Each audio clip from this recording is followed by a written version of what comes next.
As I invite our next speaker on the stage, let me give you a brief introduction of Mr. Tarun Chawla. Mr. Tarun Chawla is a postgraduate from the Indian Institute of Foreign Trade, Delhi, with a strong business acumen and 16 years of experience.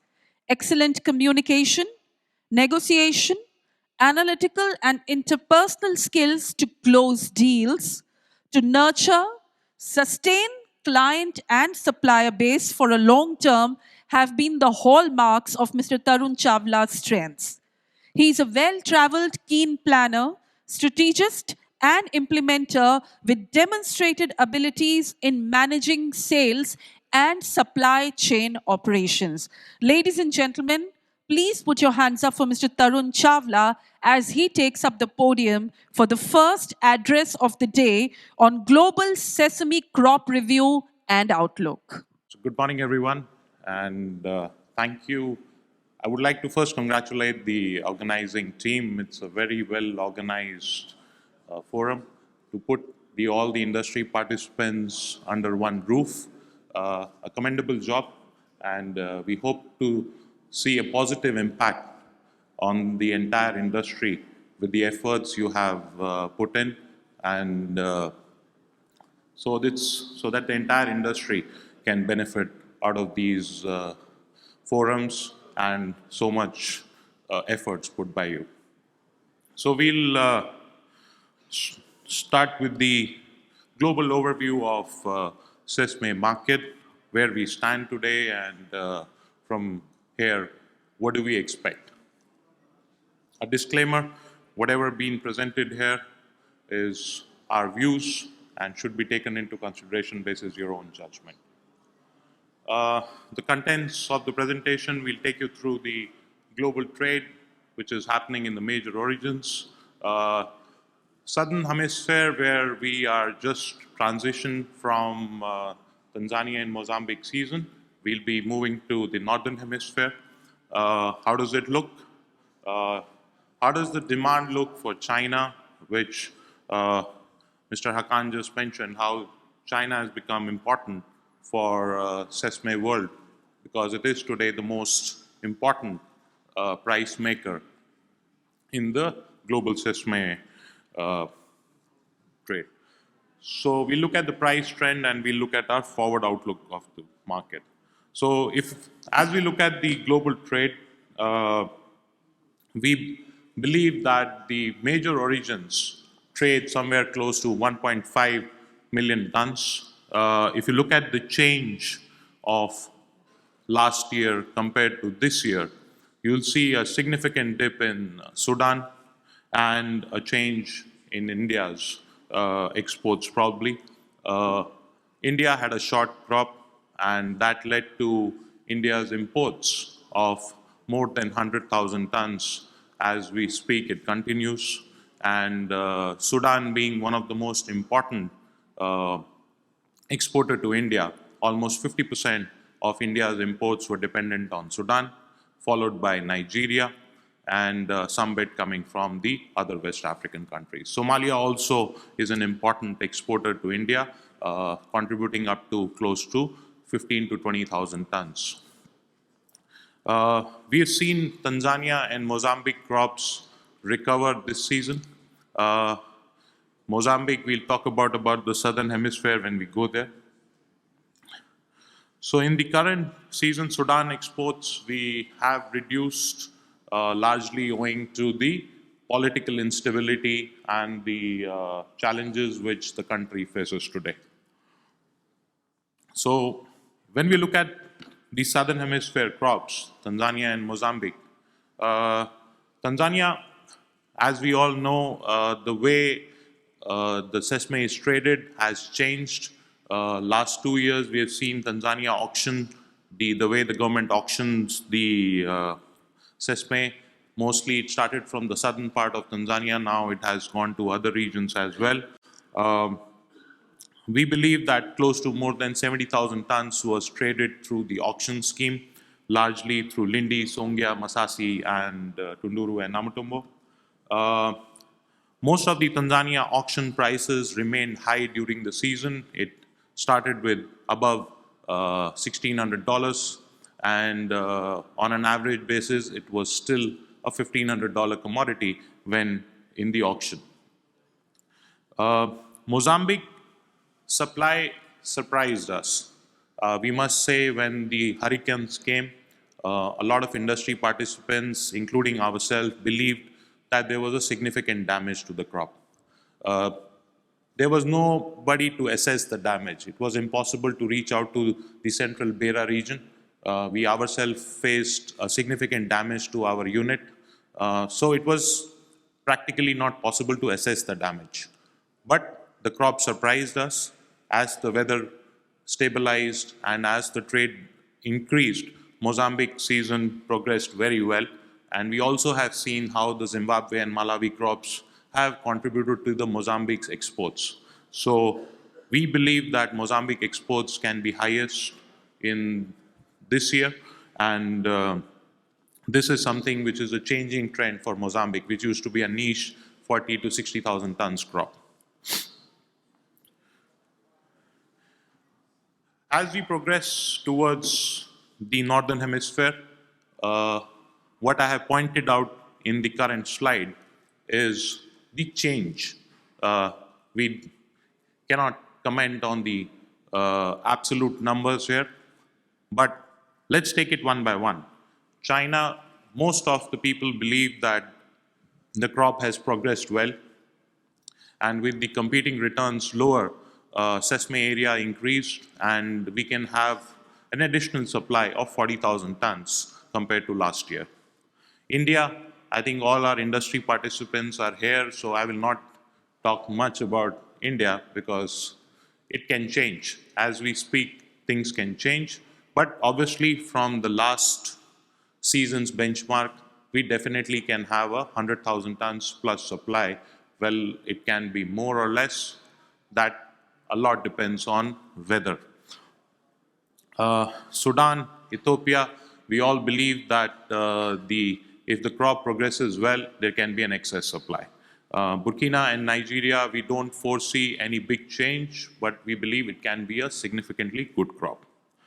So if we look at the overall change compared to last season, we will be in an excess supply coming from most of the Northern Hemisphere growing regions. India's last year winter crop was an aberration. As a result, the imports, and which is largely for the re-exports, ballooned. And as I spoke earlier, it is more than 100,000 tons as we stand today. China, as I mentioned earlier, it is the price maker today in the sesame world. It imports close to 800 to 900,000 tons. A lot of people, when in 2016 saw an import of 900,000 tons, believed that the China number will continue to grow, which is not the case in our opinion. China today, the overall demand has been pretty stable. It is close to 1.2 million tons, where the imports from the major African origins contributes to 800 to 850,000 tons, as we have seen over the past few years now.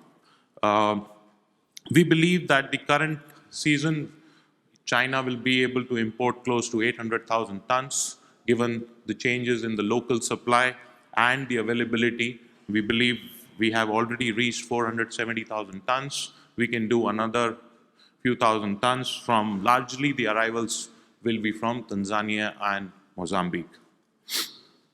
China port stocks, I think we all as an industry agree, a country which consumes 1.2 million tons needs to have a reserve of 120 to 140,000 tons. It's a normal. So let's not consider 140,000 tons and look at that feel as is a bearish signal in the market. It is a very normal industry requirement for China. If they don't have this stock, they can have supply shocks because of the weather and the prices can rally. So rest of the world, if we have to combine close to 900,000 tons of demand, Japan, we all know, I believe my friend Hoshino could not make it here, but we had someone from Itochu, Mr. Take about the Japan trends. Japan follows a sustainable buying model. They will continue to buy 155,000 tons.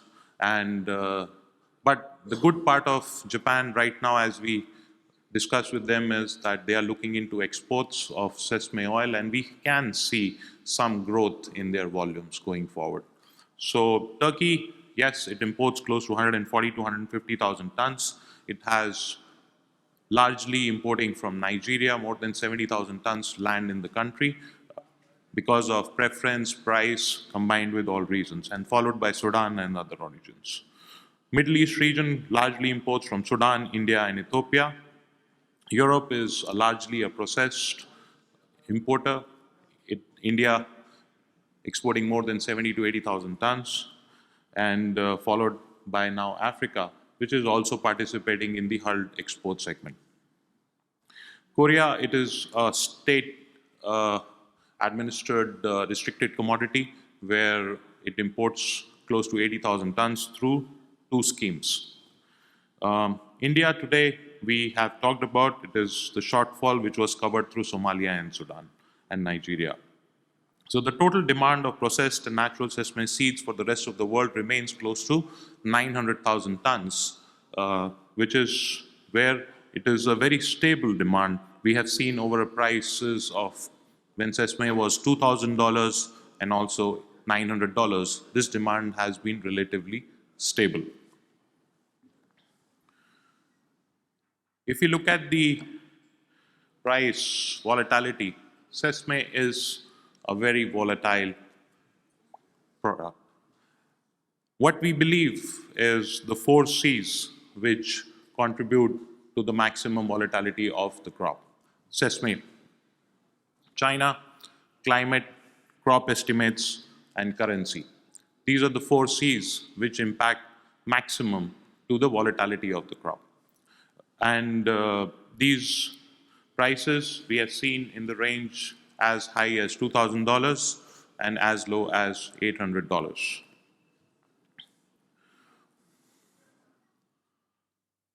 So what can change this market and what is our outlook going forward?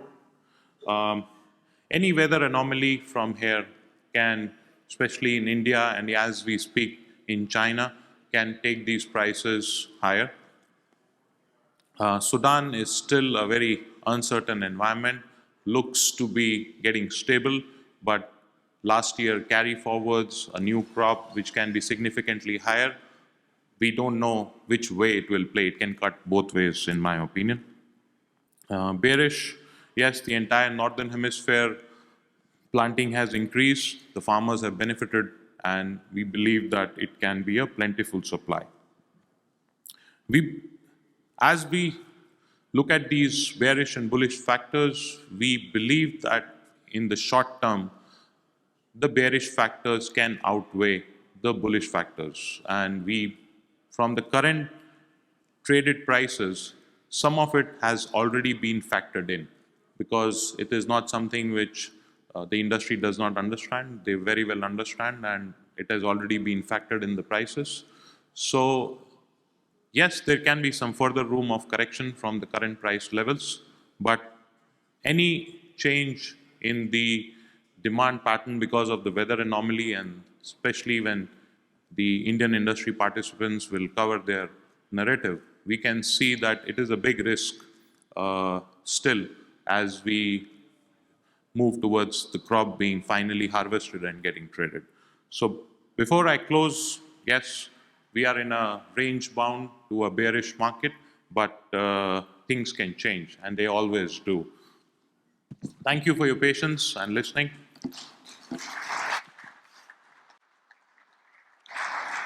Mr. Chawla, may I please request you to stay back on the stage? Thank you for those very comprehensive stats that you just shared with the audience. I would like to invite from Prince Tahina, Mr. Afif Tanis, to kindly join us on the stage to present a memento to Mr. Tarun Chawla from ETG for his time on the podium with us.